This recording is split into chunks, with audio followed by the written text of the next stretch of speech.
মেম্বা কাকু, ভালো আছেন? ওয়ালাইকুম আসসালাম, আছি আলহামদুলিল্লাহ ভালো। তুমি হামেদ খতিবের পোলা না? হ্যাঁ হ্যাঁ কাকু। তোমার বড় ভাইয়ের নাম আইয়ুব খতিব? হ্যাঁ, ওই আয়ুব খতিব ওই যে চায়ের দোকান। হ্যাঁ হ্যাঁ। তো এখন কি অবস্থা তোমার ওই বড় ভাইয়ের দোকানে? কি এখন কাস্টমারের টাহাটোয়া ঠিক মতো দেয় না এখনো বাইকে আগে নেন? কাকু আমি তো সবসময় এলাকায় থাকি না, আমি তো মধ্যে মধ্যে বাড়িতে যাই। এই সন্ধ্যার সময় গেলি খালি দেখি যে বড় ভাই যে পরিমাণ খামড়া খামড়ি ঘরে একসের বলে মানুষের বাহি খাইয়া একটা দোকানটারে ফাতা ফাতা বানাই হেলাইতেছে। এখন বলে ৭৫,০০০ টাকা কাকু খালি মানুষের দ্বারে পায়। টাকা চাইলেই কয় আজ না কাল, কাল না নাই, পরশু পরশু, এই অবস্থা। আচ্ছা, হ্যাঁ বয়স হয়ে গেছে, এখন দোকানদারি বাদ দিয়ে ওই দোকানদারিটা তুমি করতে পারো না? না কাকু, মুই এবার পেরাইবার পড়াই না। ও আচ্ছা আচ্ছা, যাই হোক, এখন কি কিছু কবা?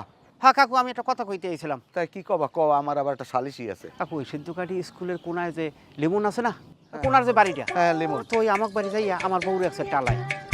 তোমার বউরে টালায়? তাই তুমি কি করো? তুমি টালাইতে পারো না? তোমার বউরে আর একজনে কেমনে টালায়, এই কথাটা আবার তুমি আবার আমার দ্বারে কও। কাকু বিষয়টা ওরকম না, আমি আপনার বুঝেই কই, আপনি শোনেন। হ্যাঁ কও, তাই কও।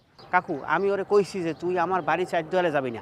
আমি যখন বাড়ি না থাই ও আমার বাড়ি যায়, কোন সময় যায় পানি চাই, আবার কয় একটু ডিম দেন, এইরকম নানান ধরনের পেশাল পড়ে। হ্যাঁ কয় ভাই কয়টা বেতন পায়, শহরে থায়, এইরকম নানান ধরনের কথাবার্তা কইয়া আমার বউরে এককাল ফ্রি করে ফেলাইতেছে। কাকু আপনি তো জানেন আমার বউটা যে কাকু কীরকম রোজা নামাজ করতে, কি পর্দা করতে, এখন এই লিমুনিয়া শয়তানটা আমাকে বাড়ি যাইয়া আমার বউর পর্দা অর্ধেক শেষ হয়ে গেছে।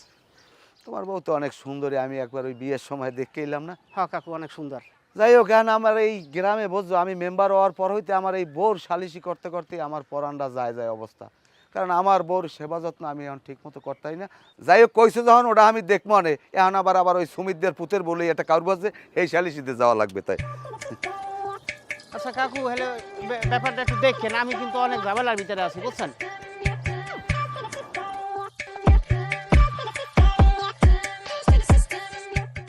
হ্যালো